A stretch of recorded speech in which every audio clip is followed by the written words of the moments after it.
The Heart of a Monkey by Andrew Lang. A long time ago, a little town made up of a collection of low huts stood in a tiny green valley at the foot of a cliff. Of course, the people had taken great care to build their houses out of reach of the highest tide, which might be driven on shore by a west wind.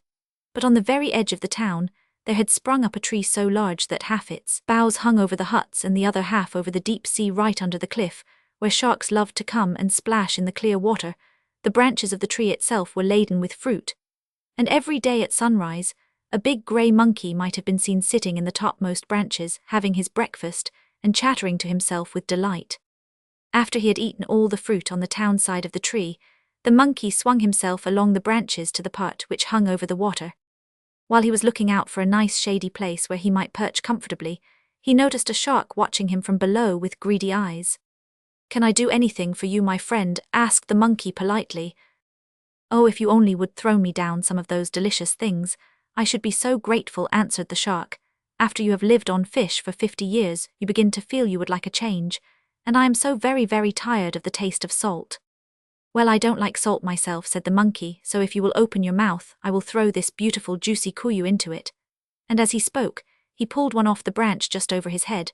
But it was not so easy to hit the shark's mouth as he supposed, even when the creature had turned on his back, and the first kuyu only struck one of his teeth and rolled into the water. However, the second time the monkey had better luck, and the fruit fell right in.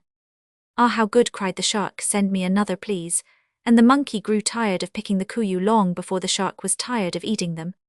"It is getting late, and I must be going home to my children," he said at length, "but if you are here at the same time tomorrow, I will give you another treat." Thank you," said the shark, showing all his great ugly teeth as he grinned with delight. "You can't guess how happy you have made me." And he swam away into the shadow, hoping to sleep away the time, till the monkey came again. For weeks the monkey and the shark breakfasted together, and it was a wonder that the tree had any fruit left for them. They became fast friends, and told each other about their homes and their children, and how to teach them all they ought to know. By and by the monkey became rather discontented with his greenhouse in a grove of palms beyond the town, and longed to see the strange things under the sea which he had heard of from the shark. The shark perceived this very clearly, and described greater marvels, and the monkey, as he listened, grew more and more gloomy.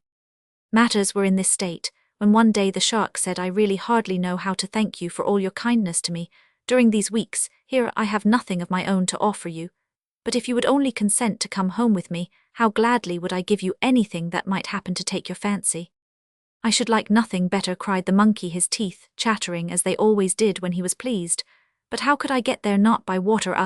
It makes me ill to think of it." "Oh, don't let that trouble you," replied the shark. "You have only to sit on my back, and I will undertake that not a drop of water shall touch you." So it was arranged, and directly after breakfast next morning, the shark swam close up under the tree, and the monkey dropped neatly on his back without even a splash. After a few minutes, for at first he felt a little frightened at his strange position, Monkey began to enjoy himself vastly and asked the shark 1,000 questions about the fish and the seaweeds and the oddly shaped things that floated past them.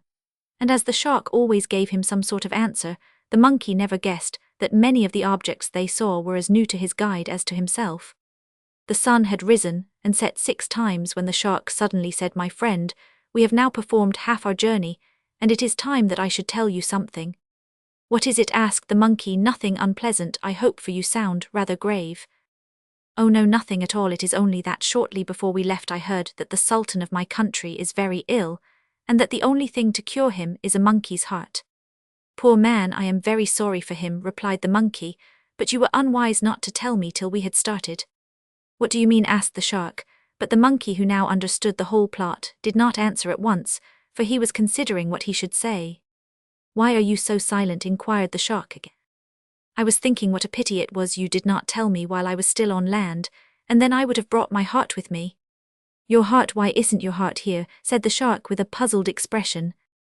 "Oh no, of course not. Is it possible you don't know that when we leave home, we always hang up our hearts on trees to prevent their being troublesome? However, perhaps you won't believe that, and will just think I have invented it, because I am afraid, so let us go on to your country as fast as we can. And when we arrive you can look for my heart, and if you find it you can kill me." The monkey spoke in such a calm, indifferent way that the shark was quite deceived, and began to wish he had not been in such a hurry. "But there is no use going on if your heart is not with you," he said at last, We had better turn back to the town, and then you can fetch it." Of course this was just what the monkey wanted, but he was careful not to seem too pleased. "Well, I don't know," he remarked carelessly. "It is such a long way, but you may be right." "I am sure I am," answered the shark, "and I will swim as quickly as I can," and so he did, and in 3 days they caught sight of the kuyu tree hanging over the water. With a sigh of relief, the monkey caught hold of the nearest branch and swung himself up. "Wait for me here," he called out to the shark. "I am so hungry, I must have a little breakfast, and then I will go and look for my heart," and he went further and further into the branches, so that the shark could not see him. Then he curled himself up and went to sleep. "Are you there?" cried the shark, who was soon tired of swimming about under the cliff, and was in haste to be gone. The monkey awoke with a start but did not answer. "Are you there?" called the shark again, louder than before and in a very cross voice. "Oh yes, I am here," replied the monkey, "but I wish you had not wakened me up. I was having such a nice nap." "Have you got it?" asked the shark. "It is time we were going." "Going where?" inquired the monkey. "Why, to my country, of course. With your heart you can't have forgotten." "My dear friend," answered the monkey, with a chuckle, "I think you must be going a little mad. Do you take me for a washerman's donkey?" "Don't talk nonsense," exclaimed the shark, who did not like being laughed at. "What do you mean about a washerman's donkey? And I wish you would be quick, or we may be too late to save the Sultan." "Did you really never hear of the washerman's donkey?" asked the monkey, who was enjoying himself immensely. "Why, he is the beast who has no heart. And as I am not feeling very well and am afraid to start while the sun is so high lest I should get a sunstroke, if you like I will come a little nearer and tell you his story." "Very well," said the shark sulkily, "if you won't come I suppose I may as well listen to that as do nothing." So the monkey began. A washerman once lived in the great forest on the other side of the town, and he had a donkey to keep him company, and to carry him wherever he wanted to go. For a time they got on very well, but by and by the donkey grew lazy and ungrateful for her master's kindness, and ran away several miles into the heart of the forest, where she did nothing but eat and eat and eat, till she grew so fat she could hardly move. One day, as she was tasting quite a new kind of grass and wondering if it was as good as what she had had for dinner the day before, a hare happened to pass by. "Well, that is a fat creature," thought she, and turned out of her path to tell the news to a lion who was a friend of hers. Now the lion had been very ill and was not strong enough to go hunting for himself, and when the hare came and told him that a very fat donkey was to be found only a few 100 yards off, tears of disappointment and weakness filled his eyes. "What is the good of telling me that?" he asked in a weepy voice. "You know, I cannot even walk as far as that palm." "Never mind," answered the hare briskly. "If you can't go to your dinner shall come to you," and nodding a farewell to the lion, she went back to the donkey. "Good morning," said she, bowing politely to the donkey, who lifted her head in surprise. "Excuse my interrupting you, but I have come on very important business." "Indeed," answered the donkey, "it is most kind of you to take the trouble. May I inquire what the business is?" "Certainly," replied the hare. "It is my friend the lion, who has heard so much of your charms and good qualities that he has sent me to beg that you will give him your paw in marriage. He regrets deeply that he is unable to make the request in person, but he has been ill and is too weak to move."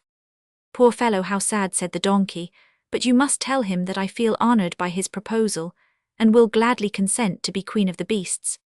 "Will you not come and tell him so yourself?" asked the hare.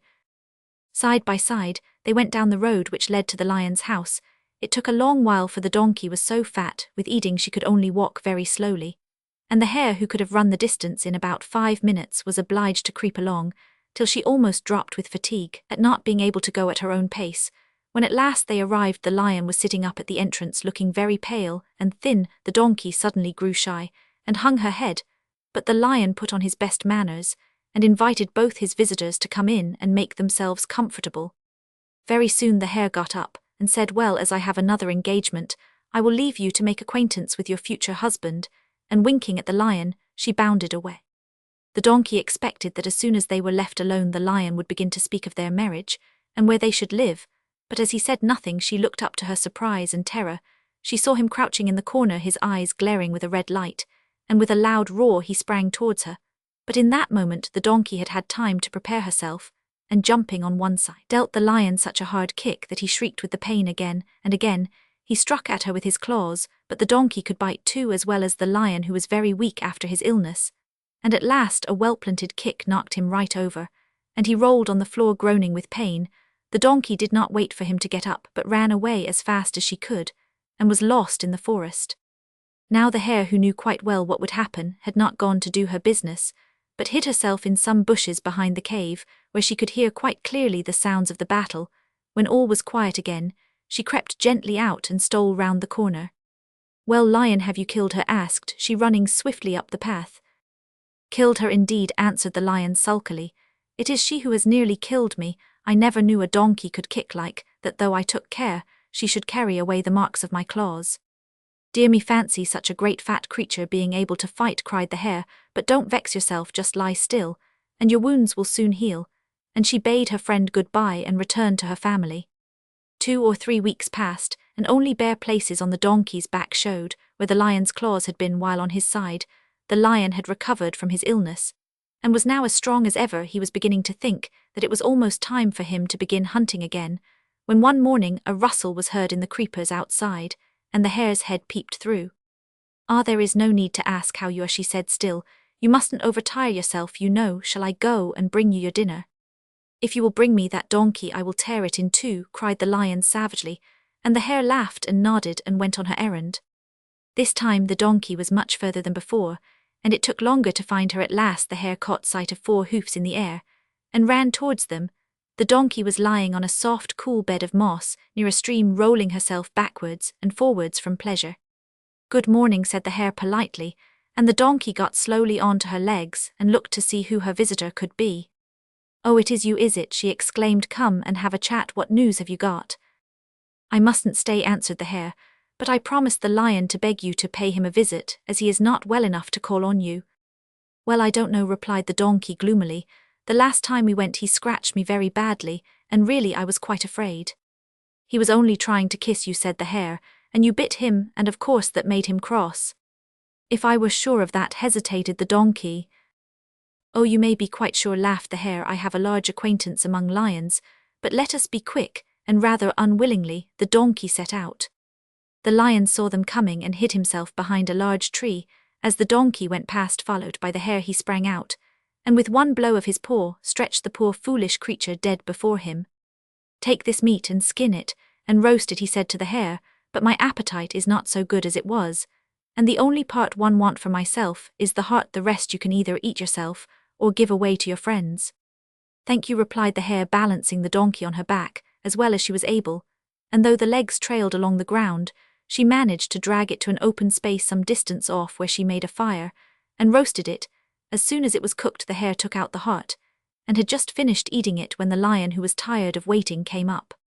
"I am hungry," said he. "Bring me the creature's heart. It is just what I want for supper." "But there is no heart," answered the hare, looking up at the lion with a puzzled face. "What nonsense," said the lion, "as if every beast had not got a heart." "What do you mean?" "This is a washerman's donkey," replied the hare gravely. "Well, and suppose it is?" "Oh, fie," exclaimed the hare, "you a lion and a grown-up person, and ask questions like that. If the donkey had had a heart, would she be here now? The first time she came she knew you were trying to kill her, and ran away, yet she came back a second time. Well, if she had had a heart, would she have come back a second time now, would she?" And the lion answered slowly, "No, she would not." "So you think I am a washerman's donkey," said the monkey to the shark when the story was ended. "You are wrong, I am not, and as the sun is getting low in the sky, it is time for you to begin your homeward journey. You will have a nice cool voyage, and I hope you will find the Sultan better. Farewell." And the monkey disappeared among the green branches and was gone. From Swahili Tales by Edward Steer, Roman 100 Roman 500.